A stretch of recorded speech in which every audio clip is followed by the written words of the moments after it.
और तप से क्या होता है, जीवन के ताप नष्ट होते हैं। इसलिए यहां अगर आप थोड़ा बहुत तप कर रहे हो तो निश्चित है कोई ना कोई बड़े ताप जो संसार के आने वाले होंगे वो कट जाएंगे, इसलिए सह लो। तो वल्लभाचार्य जी के पुत्र हुए गोसाई श्री विट्ठलनाथ जी, और श्री विट्ठलनाथ जी की ही कृपा है हम आप सब लोगों पर कि हम अपने घरों में लड्डू गोपाल की सेवा कर रहे हैं।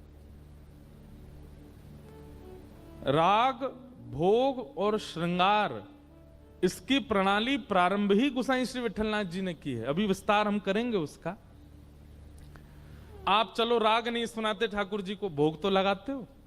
ये भोग की परंपरा कहां से प्रारंभ हुई? गोसाई श्री विट्ठलनाथ जी से। गोसाई जी के मन में आया, बोले भैया ठाकुर जी से संबंध है, ठाकुर जी कोई परमात्मा मान करके उनका भोग नहीं लगाते, ऐसा मत करो। ठाकुर जी अपने उनको भोग निवेदित किया करो। भोग की प्रणाली विट्ठलनाथ जी ने शुरू की, श्रृंगार की प्रणाली विट्ठलनाथ जी ने शुरू की, ठाकुर जी को राग सुनाने की प्रणाली श्री विट्ठलनाथ जी ने शुरू की। और इन्हीं की कृपा से क्या हुआ, कलयुग में द्वापर भयो, इस भयंकर कलिकाल में द्वापर जैसा युग प्रकट हो गया। ऐसे श्री विट्ठलनाथ जी का चरित्र आज हम लोग सुनेंगे। कौन है श्री विट्ठलनाथ जी? वल्लभ सुत श्री यशोदा जी, हमारी यशोदा मैया ही कलयुग में श्रीमद वल्लभाचार्य जी के रूप में प्रकट हुई, जिन्होंने श्रीनाथ जी को प्रकट किया, हमारे गिरधर लाल जी को गिरिराज जी से प्रकट किया। तो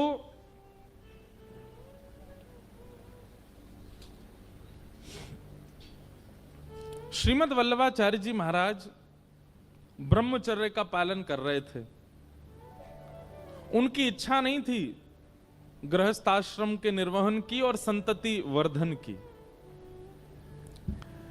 लेकिन आप तीर्थों में भ्रमण करते, ग्रंथों का लेखन कार्य करते, और सब करते करते जब आप पंढरपुर पहुंचे महाराष्ट्र में, तो पंढरपुर में चंद्रभागा नदी है। चंद्रभागा नदी के तट पर श्रीमद वल्लभाचार्य जी बैठे थे और ध्यान कर रहे थे, नाम जप कर रहे थे। तभी उनके चित्त में साक्षात श्री पंडरीनाथ, श्री विट्ठल भगवान प्रकट हो गए। अब देखो कितने ध्यान से सुनना बात। भैया ने धीरे बोल रहे, ने धीरे कह लो। पंडरीनाथ भगवान चित्त में प्रकट हुए, प्रकट होकर के बोले, हे महाप्रभु जी, आप गृहस्थाश्रम में प्रवेश क्यों नहीं कर रहे हैं? बोले कि अब हमको गृहस्थ में प्रवेश करके संतति आदि और विस्तार गृहस्थाश्रम के करने की इच्छा नहीं है। Navigate the FNO space. जी बोले, विट्ठल भगवान बोले, विट्ठल भगवान तो जानते हैं ना सब लोग, पंढरपुर में ऐसे कमर पर हाथ रख के खड़े हैं श्री पंडरीनाथ भगवान। पुंडलीक नाम के भक्त के ऊपर कृपा करने के लिए गए, पर पुंडलीक अपने माता पिता की सेवा कर रहा था। द्वार पर भगवान आके खड़े हो गए। भगवान ने आके कही, पुंडलीक हम तुझे दर्शन देने आए हैं। तो पुंडलीक बोला, आप दर्शन देने आए हो, मैंने तो बुलाया नहीं था आपको, क्यों आए हो? ठाकुर जी बोले, तुम्हारे माता पिता की तुम इतनी सेवा करते हो, उससे प्रसन्न होके हम आए हैं। पुंडलीक बोला, आपको प्रसन्न करने के लिए सेवा नहीं कर रहा था। रोने लगे पुंडलीक। ठाकुर जी बोले, रो क्यों रहे हो? बोले, मैं तो माता पिता को प्रसन्न करने के लिए सेवा कर रहा था, पर प्रसन्न आप हो गए। ठाकुर जी बोले, बड़ा विचित्र भक्त है, भगवान प्रसन्न हो गए, इसको उससे प्रसन्नता ही नहीं है। उसकी मातृपितृ भक्ति इतनी अद्भुत थी कि ठाकुर जी को भी नहीं भज रहा है, माता पिता ही सर्वस्व है उसके लिए।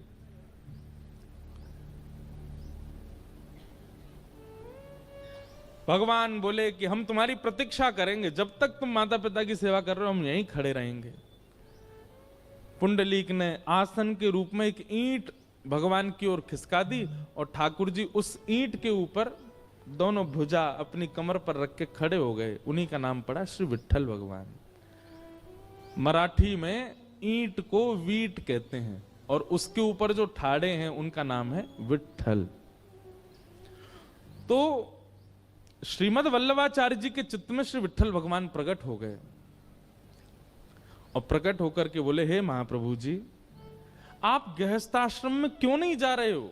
विवाह करके अपनी संतति आगे क्यों नहीं बढ़ा रहे हो? तो महाप्रभु जी बोले, मेरी इच्छा नहीं है।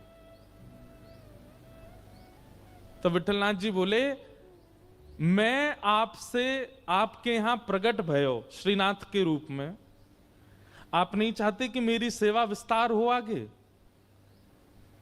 तो गोसाई जी महाप्रभु जी बोले, हम चाहते तो हैं कि सेवा विस्तार हो, लेकिन हम अपने शिष्यों को दे देंगे।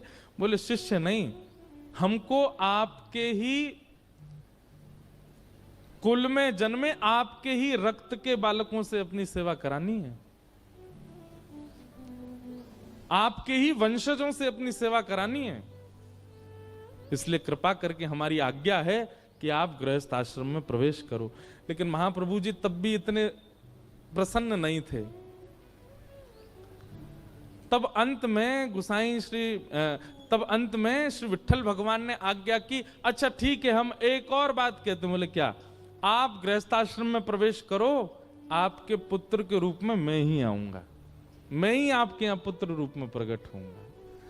ये बात सुनते ही महाप्रभु जी तो प्रसन्न हो गए और प्रसन्न होकर के फिर उन्होंने गृहस्थाश्रम में प्रवेश किया और महाप्रभु जी के 2 पुत्र हुए। एक पुत्र का नाम हुआ श्री गोपीनाथ जी और दूसरे पुत्र का नाम हुआ गोसाई श्री विट्ठलनाथ जी। क्योंकि श्री विट्ठलनाथ जी जो थे वो स्वयं विट्ठल भगवान ही पुत्र बन के आए, इसलिए उनका नाम पड़ा गोसाई श्री विट्ठलनाथ।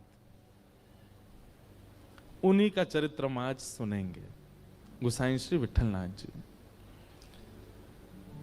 श्रीनाथ जी प्रकट हुए और प्रकट होकर के महाप्रभु जी ने उनको विराजमान कर दिया। लेकिन महाप्रभु जी केवल उनको धोती पहनाते और दूध का भोग लगाते, बस इतनी सेवा महाप्रभु जी ने की।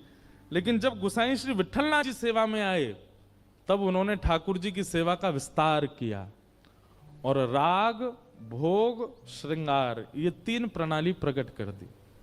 बोले, ठाकुर जी का श्रृंगार भी होगा, ठाकुर जी को राग भी सुनाया जाएगा और ठाकुर जी को भोग भी निवेदित किया जाएगा। 4 शिष्य तो थे महाप्रभु श्री वल्लभाचार्य जी के, और 4 शिष्य कौन कौन थे? पहले सूरदास, दूसरे परमानंद दास, तीसरे कुंभन दास और चौथे कृष्णदास। ये 4 अष्ट सखा है ना हमारे गोवर्धन में। उनमें से 4 शिष्य तो हुए महाप्रभु श्री वल्लभाचार्य जी के और 4 शिष्य हुए गोसाई श्री विट्ठलनाथ जी के। कौन कौन? नंददास, गोविंद दास, छीत स्वामी और चौथे हुए चतुर्भुज दास, जिन्होंने पद गाया, गोवर्धन वासी सांवरे तुम बिन रहे हो ना जाए। ये अष्ट सखा हुए ठाकुर जी के, जो मुद्रा लोन से लोन साईं श्री विट्ठलनाथ जी प्रकट हुए। और बचपन से ही ठाकुर जी के प्रति आपका वात्सल्य भाव था। वात्सल्य भाव मतलब लाल, ठाकुर जी को लाला मानते थे अपना और स्वयं मैया बन के सेवा करते थे। आज भी वल्लभ कुल में ऐसा नियम है कि जन्माष्टमी के दिन जो अर्चक है ना, जो ठाकुर जी की सेवा करते हैं, उनको चुनरी ओढ़नी पड़ती है सिर पे और थोड़े बहुत आभूषण। ये हमको लाल जी की जन्मोत्सव पे हमारी मैया ने पहनाए हो। क्यों? बोले, तुम लाला की सेवा करो, यशोदा हो तो यशोदा जैसो कछु तो भेष रखो। मेहंदी भी रचानी पड़ती है हाथों में। क्यों? यशोदा बन के ही ठाकुर जी की आरती करनी पड़ती, तभी वो आरती स्वीकार करते हैं। ये प्रणाली शुरू की श्रीमद श्री विट्ठलनाथ जी ने। तो आप ठाकुर जी को लाला मानते थे अपना और लाला मान के सेवा करते थे।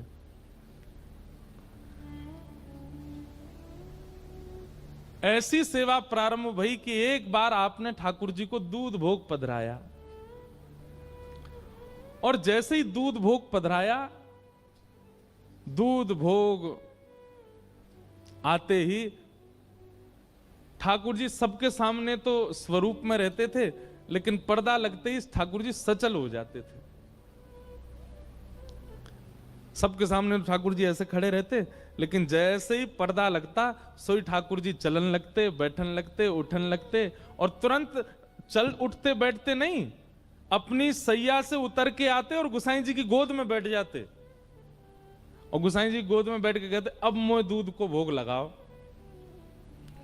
तो गुसाई जी सोने की सुंदर पात्र से कटोरी में दूध भरते और दूध भर के लाला को देते, लो Lal G P low. Thakur ji फूंक मारते, फिर गुसाई जी फूंक मारते, ठाकुर जी जैसे ही पीते, पी के मुंह बना लियो ठाकुर जी ने। गुसाई जी बोले जय जय कहा भे हो, आप मौकाई को बना रहे हो? अरे जा में इतनी मिश्री डाल दी है, मेरे सवरे होठ चिपक गए, बहुत मिश्री पड़ गई है, बहुत मीठा है गो है, मेरो मन नहीं कर रहा यार पीवे को।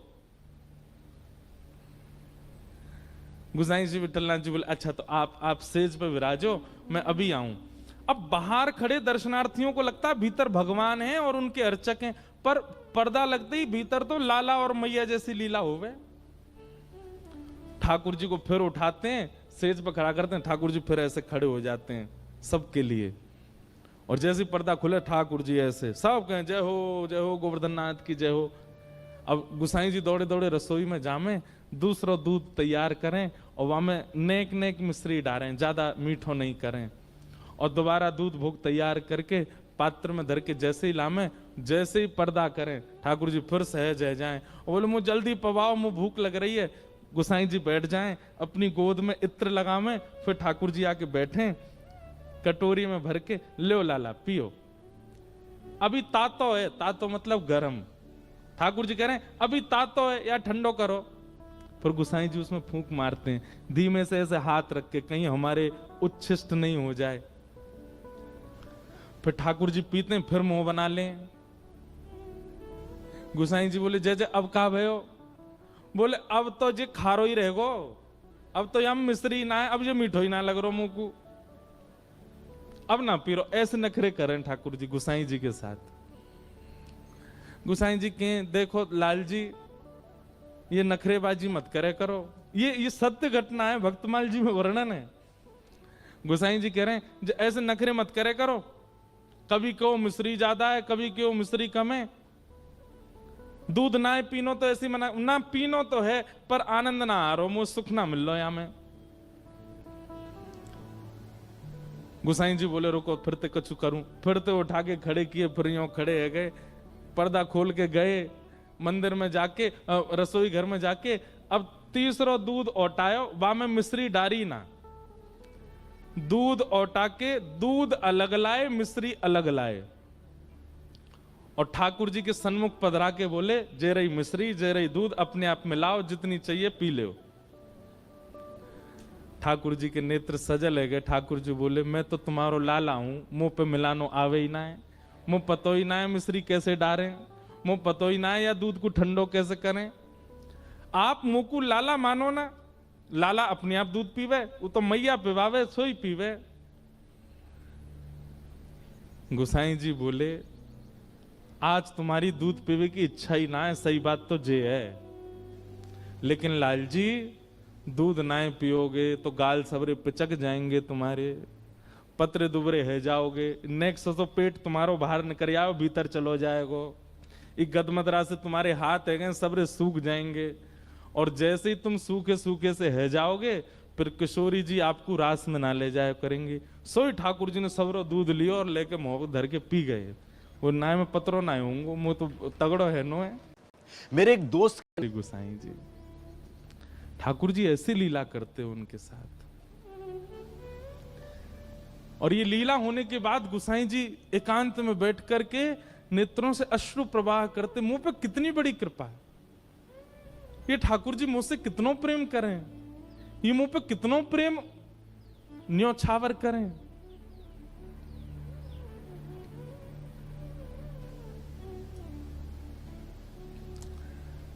एक दिन गुसाई जी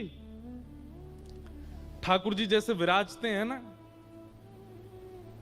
तो जहां विराजते हैं वहां पीछे जैसे हमने मसनद लगाई है, ऐसे ठाकुर जी की कमर पे टेक के लिए गुसाई जी ने एक गद्दी बनवाई, और गद्दी बनवाई, यहां मसनद लगाई, यहां मसनद लगाई, ठाकुर जी बोले जे कहा कर रहे हो? गुसाई जी बोले जय जय आप पूरे दिन खड़े रहो, थकान है जाती होगी तो ना कैसे पीछे टेक ले ले करो, और कभी कभी अवसर मिले करे तो बगल में मसनद है इन पर नेक पौड़ जाए करो। ठाकुर जी बोले मो यहां में सुख ना मिले, तो बोले कैसे सुख मिलेगा? बोले तुम लेटो नीचे। गुसाई जी लेट गए और ठाकुर जी ऊपर से पट उनके ऊपर कूद गए और कूद करके उनके पेट पे ही लिपट गए। बोले जे सबसे बढ़िया सेज है, मैं तो यहीं सोऊंगो, मैं तो यहीं बैठूंगो, मैं तो यहीं लेटूंगो। और गुसाई जी से कहें गुसाई जी आप पीछे बैठो और आपके पेट जो नेक्स्ट जो पेट निकलो या ते टेक लगा के बैठूंगो मैं, मोई ये गद्दी ना चाहिए, मोई मसनद ना चाहिए, मैं तो लाला हूं, लाला तो गोद में बैठे। इतना प्रेम ठाकुर जी करते थे। गीता में भगवान कहते हैं ये यथामाम प्रपद्यन्ते, जो मुझे जैसे भजेगा मैं उसको वैसे ही प्राप्त होता हूं। गुसाई जी लाला मानते थे तो ठाकुर जी लेश मात्र भी प्रकट नहीं होने देते थे कि वे परमात्मा है, वे लाला ही रहते थे। ऐसे गुसाई श्री विठलनाथ जी।